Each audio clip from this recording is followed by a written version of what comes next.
Hola, ¿qué tal? Mi nombre es Alejandro Alarcón, soy profesor e investigador en CUSEA, Universidad de Guadalajara. Estoy adscrito al Centro de Estudios Regionales, el INESER, dentro del CUSEA. Y hoy te vamos a hablar sobre la política industrial dentro de la sección de Nuestros Expertos Opinan de la plataforma Economía de Jalisco. ¿Qué es la política industrial? Bueno, la política industrial puede tener diferentes concepciones según el país y según la política que se vaya implementando.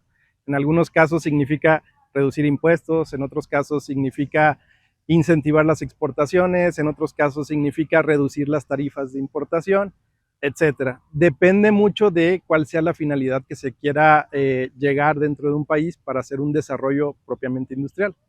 Ahora, estas políticas de industrialización, pues se han venido siguiendo desde hace ya muchos años. Específicamente en el siglo XX, a mediados, pues recordarán que existió una guerra fría entre Rusia y Estados Unidos, y entonces allí se desarrolló una carrera por ver quién llegaba primero a la luna. Estos países desarrollaron políticas industriales para fortalecer sus industrias aeronáuticas sobre todo, pero también algunas otras industrias como las de medición y de algunos componentes eléctricos o electrónicos. En los países asiáticos se llevaron a cabo políticas de sustitución de exportaciones en donde algunas bienes que se estaban exportando pues se investigaban a fondo y se trataba de sustituir las exportaciones, es decir, lo que ellos antes importaban con nueva tecnología para exportarlo, como son los automóviles, maquinaria y equipo electrónico, de medición, etc. En México también existió una política de industrialización muy específica que se llamó política de sustitución de importaciones, y allí lo que se trató de hacer sobre todo era dejar de importar productos que parecía que eran caros y desarrollarlos internamente.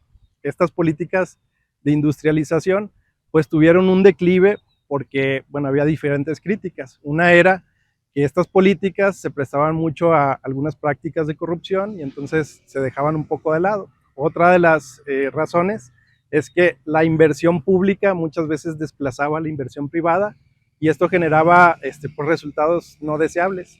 Y en algunos casos, estas políticas de industrialización, que lo que pretendían era hacer más competitiva a una área o a una zona, pues en realidad en vez de hacerla más competitiva, la hacía menos competitiva por las prácticas de protección que establecían los propios países. Nuevamente, en nuestros días o en nuestros años, a partir de la crisis de la COVID-19, donde hubo un gran cierre económico, y a partir de las externalidades, como lo han hecho el cambio climático, nos han hecho voltear a muchos economistas otra vez a mirar la política industrial como una respuesta para incentivar el crecimiento económico o para incentivar mayores empleos dentro de alguna sociedad. En México, pues existe el programa sectorial de economía que establece la Secretaría de Economía de 2019 a 2024, donde propone algunos objetivos muy específicos, pero antes pues ya se han implementado algunos otros programas. En Jalisco, por ejemplo, existen algunos programas muy específicos para ayudar a artesanos y existen otros programas muy específicos para ayudar en las cadenas de suministro. Estas políticas de industrialización también tienen un arraigo en la cooperación internacional, y como lo estamos viendo con el TEMEC y con la nueva reconfiguración geopolítica, la industria de semiconductores y la industria electrónica pues ha tomado un auge específico, y lo que vemos es que existen algunos tipos de políticas industriales. ¿Cuáles son? Las políticas horizontales, las verticales, las que van por el lado de la demanda y las que van por el lado de la oferta. En las políticas horizontales son políticas que tratan de ayudar a todas las industrias en general, y vemos que en México existen muchas políticas de incentivos a las MIPYMES, pero es una política muy general. Existen políticas muy específicas para ayudar a una industria en lo particular, como serían dentro de las cadenas de suministro, por ejemplo, a las industrias de semiconductores o computación. O existen políticas de industrialización que apoyan al lado de la oferta, es decir, a fabricar, por ejemplo, autos que no contaminen y van encadenados a una industria muy específica. Y las políticas que ayudan por el lado de la demanda, por ejemplo, son las de productos rosas o productos femeninos que ayudan a una industria muy en lo particular, pero por el lado de la demanda.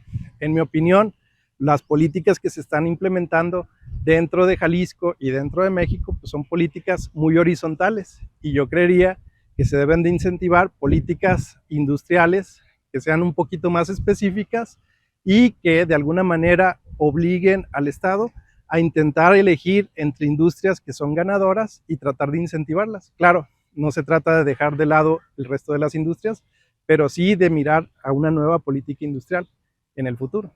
Muchas gracias.